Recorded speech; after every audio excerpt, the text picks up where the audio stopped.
Tere ka keemikute poole pealt.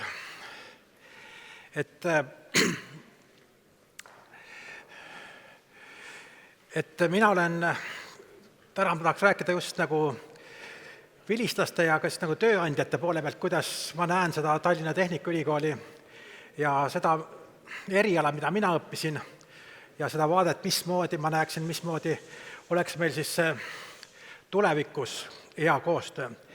Põhimõtteliselt, kui mina astusin 1981. aastal või tegime need eksamid ära ja saime ülikooli sisse, siis ega väga sellist teadmist, et on keskkonnakaitse või mingi muu asi ega ei olnud. Oli ikkagi see, et me tulime keemiatööstust õppima, me tulime õppima just nagu tööstuse poole peale ja ega täpselt arusaamist ka ei ole, et kuidas see nagu elu siin käib. Sest ütleme, keskkool oli küll selline nagu meil natuke eriklasside asjad, aga ütleme see, kui me ükskord siia sisse saime ja siis meid ühikatesse pandi, siis me elasime tuba number 105. Ja see, mismoodi see elu siin lahti läks, seda nagu ei osanud arvatagi. Et sellist koormust, nagu siin meile õppejõud selga panid, seda andis ikka kannatada. Ja see, et nii palju kodutöid ja nii palju neid igasuguseid kontrolltöid ja praktikume, et põhimõtteliselt, kui sa ühest mingist tööst maha jäid, siis põhimõtteliselt ega rongi peal enam ei saanud. Nii et see koormus, nagu me ikka ääresime, et meil 2000, kes meid surestasid kogu aeg, ja siis härra Vilbok veel laborist otsa, et oli siis see nagu 25 inimest, kes nagu sisse võeti, ja kui esimene aasta lõppes, oli meid 13 järgi jäänud, siis põhimõtteliselt, et me nagu tavaliselt nagu ikka see, et ma panin pildi ühikas ka, et 4 voodit, 1 laud ja see laua taga järjekord, sest põhimõtteliselt ei olnud võimalik, et sa ei õppinud. Ja see vundamendi ladumine sellise koormusega, ma arvan, see oli suurepärane, mis üldse saab välja mõelda. Et need inimesed, kes tahtsid tööd teha, kes tahtsid õppida, need jäid. Kes natukenegi lasid lõdvaks, need kadusid. Ja see, et see nagu terad sõkaltest esimese kursusega maha võeti, siis põhimõtteliselt, et oli ikkagi nagu minu arust just selles nagu sellise tuleviku nägemuse jaoks oli hea. Ja mul siiamaani jääb meelde see, et kui meil 13 tükki, kes järgi jäid, ja me seal väikses auditooriumis keemiateadus, kus olime, kus ongi väiksed ruumid ja väiksed grupid, ja sisse tuli siis Enno Siirde. Me ju teadsime teda, et ikkagi tema oli meie jaoks jumal, on ju. Aga meie poolt kunagi ja esimene aasta praktiliselt tema kohtunud. Kui ta sisse tuli, läks laua peale, jalad natuke maha ei puutunudki, selline korpuleetne härrasmees, ja ütles, et keerutas oma pöidades, no nii, need rattad, mis nüüd pöörlema lähevad, pöörlevad lõpuni. Ja hakkas meil rühma juhendaks. Ja see oli, ütleme, nagu meil pardikari tal taga. Et meil oli 2 kohta, kas oli laborid või ühikas. Ja need inimesed, kes elasid linnas, olid kaua ühikas. Hommikul läksime kooli, õhtul tulime tagasi, õpiti koos, tehti kõik koos. Ja see, et see vundament, mis me alla pandi kogu nendest esimesed aastad, need just nagu keemia ja matemaatika ja füüsika ja sealt edasi, ütleme, see põhi on ikkagi, veab meid ikka lõpuni välja. Nii et selles mõttes minu arust suurepärane kool, aga mis siis salata, eks ka meestel oli see mure või noormeestel, et saaks ikkagi sõjavast minema, aga meid saadi kätte. Peale esimest kursusest, ega me ei uskunud lõpuni, aga kui öeldi, et tulge ja Lasnamäele, ja siis muidugi ülikooli omad juba ees ja saadeti meid laiali. Aga mis siin salata, et kui panin see pildi ka, et ega see väga nii must ei olnud, sest kui võeti ära, terve kursus võeti ära, ja terve ülikool võeti ära ja võeti ka Tartu ülikool ära, võeti ka teised ära, siis neid ütleme, et ikkagi ohvitser vaadati meid ikka rohkem nagu ikkagi, et inimesed, kes ikka natuke oskavad teha, et söövad noa ja kahvliga ja kirjutavad ja oskavad arvutada üle 5 ja põhimõtteliselt nagu mina läksin koos 10 erineva, ütleme, et üks oli Tartu ülikoolist ja ülejäänud olid siis meie koolist, ühte sõjaväesse tegime 2 aastat tiibraketile programme. Suhteliselt mitte just see kaelamurdev oli see asi, aga oli ju puhas töös, toas istusime kogu aeg ja ütleme, et sealt tekkis ka palju sõpru, nii et põhimõtteliselt, et ühelt poolt muidugi see 2 aastat oli maha visatud, aga tagasi tulime me ikkagi ju kõik jälle koos ja kõik tulid kooli tagasi, nii et selles mõttes, et seda nagu ei olnud. Ja mis väga oluline, mis minu arust on see, et me täna näeme, missugused võimalused üliõpilastel, aga meil väga sellist erinevaid asju, ma mäletan, meil oli kokandusring, seal käisime, tüdrukud tegid süüa, me sõime ära, ja siis oli meil erinevaid väikseid muid asju, siin oli ju see alati kinoklubi, aga olid meil ka praktikad, kus me nagu käisime ettevõtetes ja ütleme, et see oli ikkagi nõukogude lõpp, siis missugune oli siis tööstus, see on ikkagi, nooremad ei ole näinudki, aga see oli ikka tänasega öö ja päev. Aga ei ole vähetähtis ka, et meil olime malevad, olid ka erinevad matkad, ma ei oska öelda, kas õppejõud seda nagu märkasid, aga ju me ikkagi märtsis vajusime vaikselt ära mägedesse nädalaks.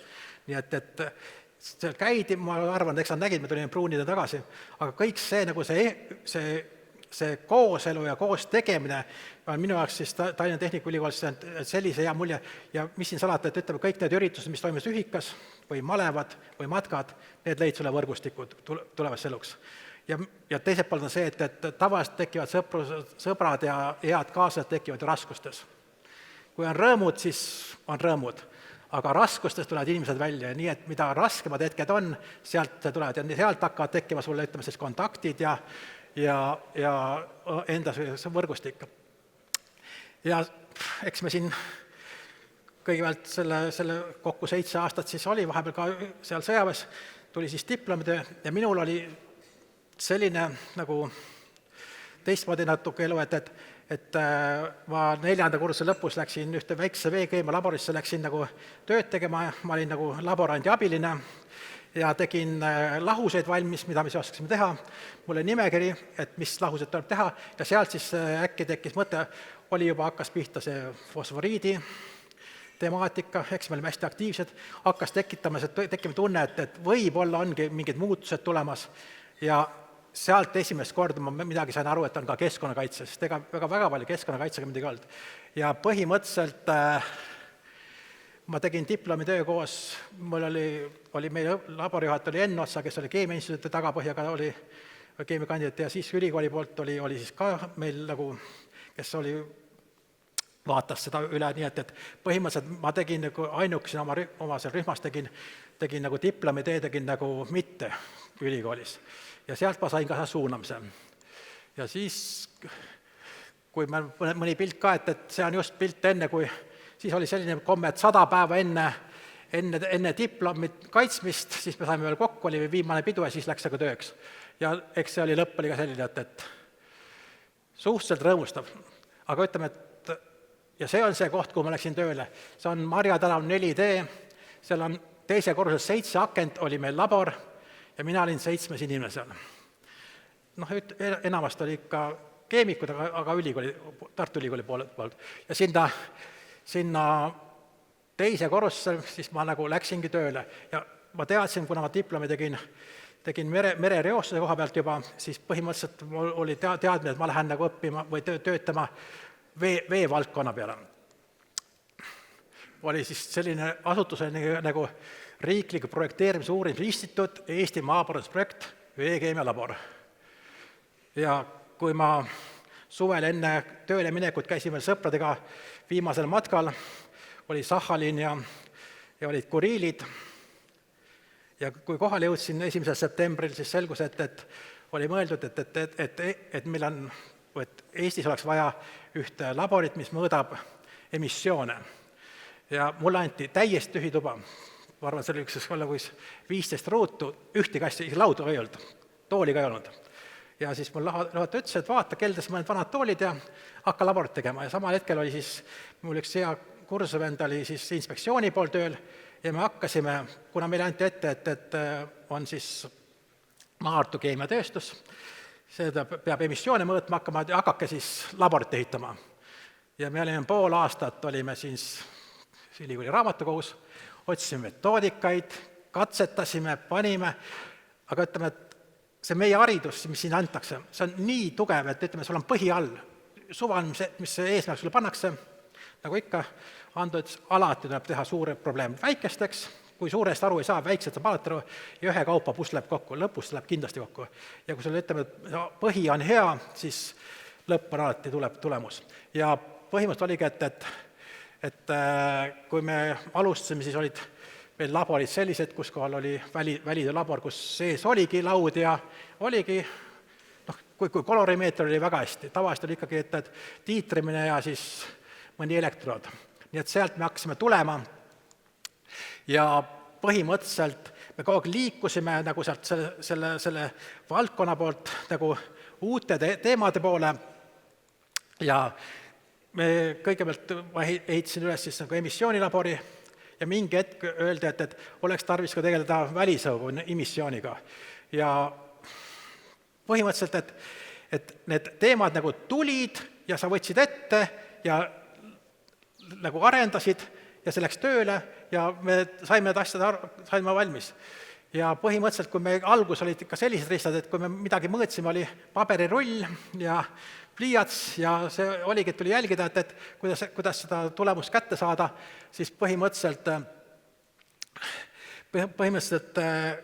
see nõukoja lõpp oli ju kõigest puudu, mitte midagi olnud ja ega suuri nagu uusi asju nagu väga palju nagu või tehniliselt öelda, et enamasti oli sama see keemialabor oli, ma arvan, samasugune kui tehnikul hakkas pihta 1918 või 36, nii et ma arvan, et see vahet ei olnud, see nõukaja lõpp oli enam-vähem sama, mõni kolorimeeter oli ka.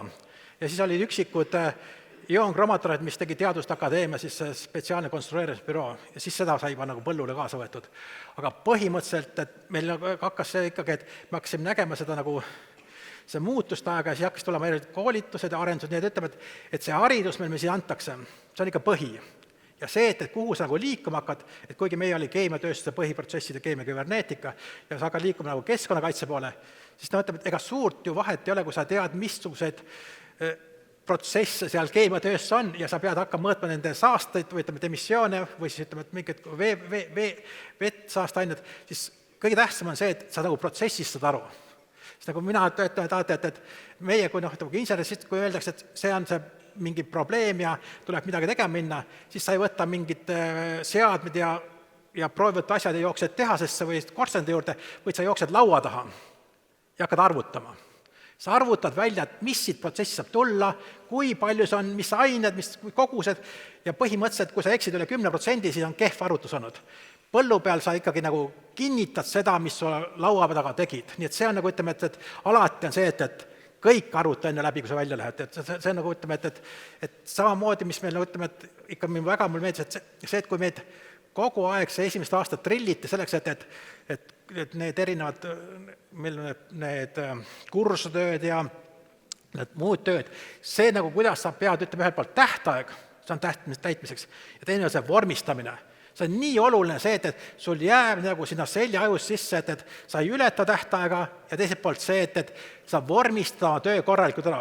See ütleb, see korra loomine on just ülioluline just nagu esimeste kursuste just inimestele, et see jääb sisse ja see lõpuks jääbki sisse, sa ei oska teistmoodi enam teha. Ja kui sa vaatad mingit nagu kehvakest mingit projekti või mingit aruannet, siis loomulikult sa kohe ütled, et see ei lähe, aga põhimõtteliselt ma ei ole ühtegi Tehnikaülikooli vilistas, kes oleks olemas, kes midagi vormistaks nagu üle jala. Ja põhimõtteliselt siis kuskil 80. lõpus, 90. algus, ütleme, meie mõõtejaamad olid sellised ja kui näete, et hakkab natuke värvi juba tulema meil ellu. Ja põhimõtteliselt 90. aastal oli just 2 kuud peale seda, kui loodi Eestisse Keskkonnaministeerium, siis tehti otsus, et Eestis peaks olema ka selline labor Keskkonnaministeeriumile, kes hakkab keskkonnakaitselisi analüüse tegema. Ja see sama veekeemia labor, mis oli siis olemas, ta oli nagu Põllumajandusministeeriumi alt, see toodi üle Keskkonnaministeeriumi alla ja 20. augustil loodi Eesti Keskkonnauuringute Kesklabor.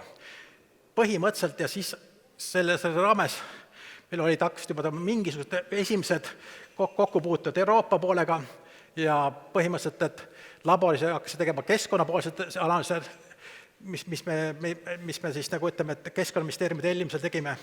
Ja samal ajal oli, ütleme, et Eestis oli neid väikseid keskkonnalaboreid rohkem, et oli Pärnus ja Jõhvis, Raplas, Tartus ja seda hakati koondama. Ja põhimõtteliselt eks sama see kogemus tuli, et algus oli seal, olid heatahtlikud ühendamised ja siis olid lihtsalt ühendamised ja siis olid ka pahatahtlikud ühendamised.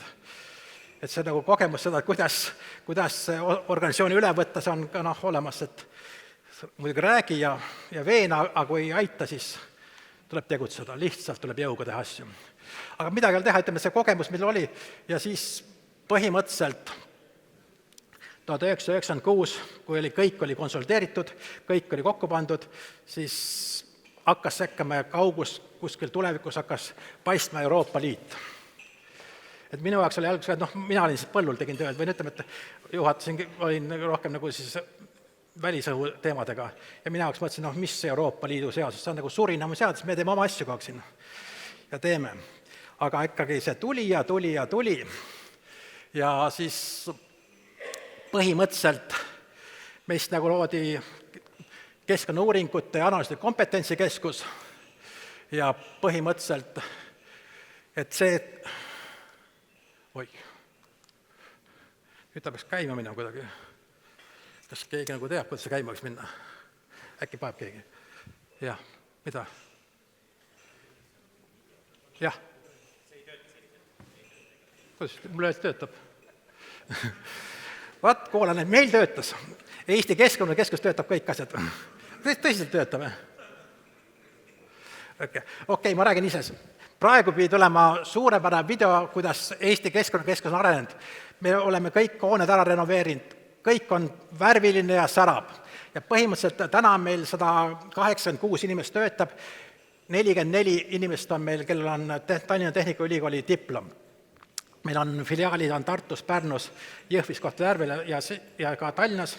Ja meie valdkond, kui me hakkasime pihta väikesest veelaborist, siis põhimõtteliselt meil tuli õhutemaatika ja kui hakkasime lähenema Euroopa Liidule, siis see valdkond muidu kasvas, tulid kütused, tuli osoonigi kaitse, see läks tööle. See on see sama maja, kus me olime teise korruse 7 tuba, me ehitasime endale ka korrused juurde ja nüüd hakkab selline on meie temaatika. Me tegeleme põhimõtteliselt pruuni poolega.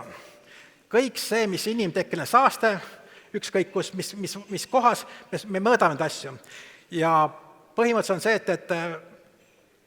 et see tegevus, mis on seotud, on enamasti seotud, kas tuleb ÜRO poolt või siis Euroopa Liidu poolt. Mina olen väga nagu Euroopa Liidu meelne inimene, sest kuidas Euroopa Liit ehitas üles Eestis selle võimekuse, see on ikka hämmastav.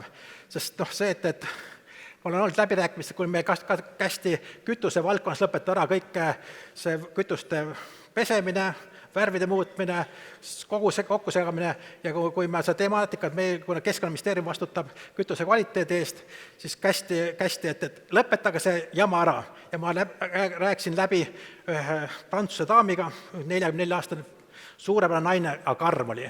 Ja lõpus ta karjub meile, et Margus,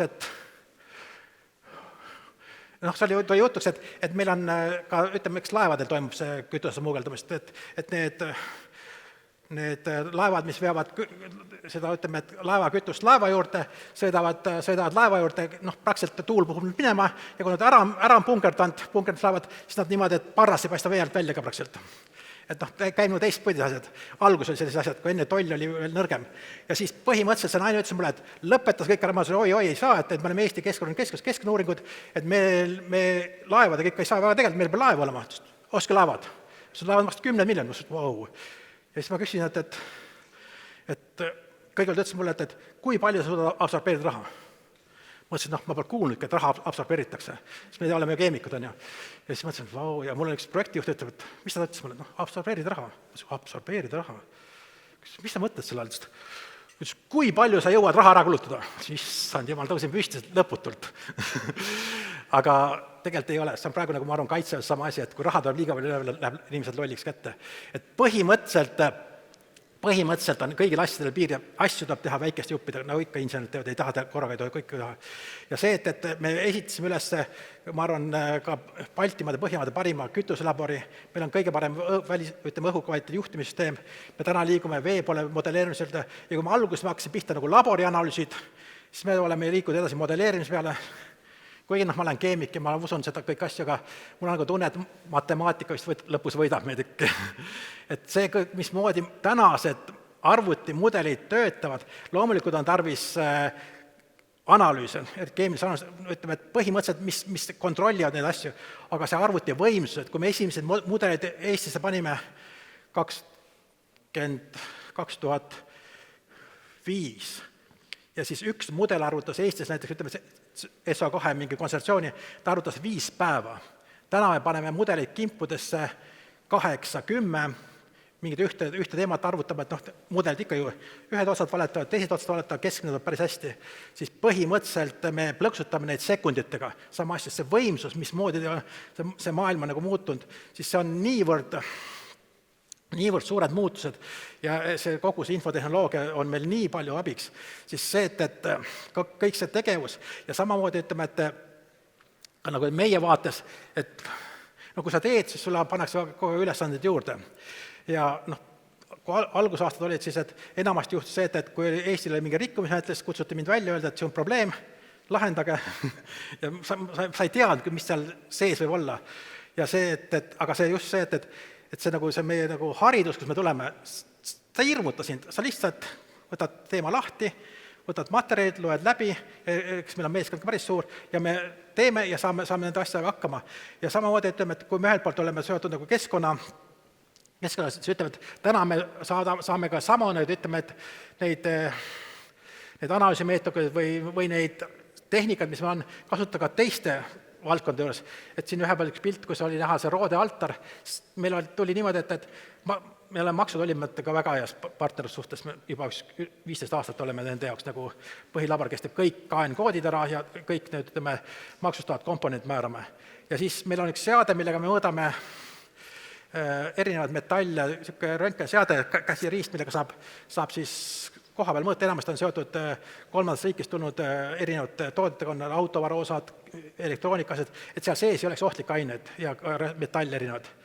Ja teiselt poolt sama seadega näiteks me mõõdame, meie doktorid käivad mõõtmas neid koos Kunstiinstituudiga altarid, meil seal käisime siis Pühavooni kirikus ja teistes kirikus, kus arvatakse, on teinud roode oma need altarid ja siis me mõõdame sealt metallide sisaldust, mille alusel saab välja arutada, mis sajandist värv on tulnud ja öelda, kas see võis olla või ei olnud. Nii et ütleme, et mina ütlen, keemikute jaoks ei ole probleeme. See lihtsalt pane ette, me mõtleme läbi, mida me teinud oleme ja me suudame seda hakkama saada. Nii et minu arust suurepärane haridus, mis meile siit koolist on antud. Nii et ma tahaksin kõigepealt tänada ka kõike meie õppejõude. Et kahju, et Rein Munterit öeldes, tema oli ka minu õppejõud. Ja oli ka mitmed teisi, et meid, see, kuidas meid treeniti eluks, on suurepärane. Ja teiselt poolt see, mis tänane ülikool, et tahaks tänada ka Allarit sellest, et ka meil on väga hea koostöö, et see jätkuks.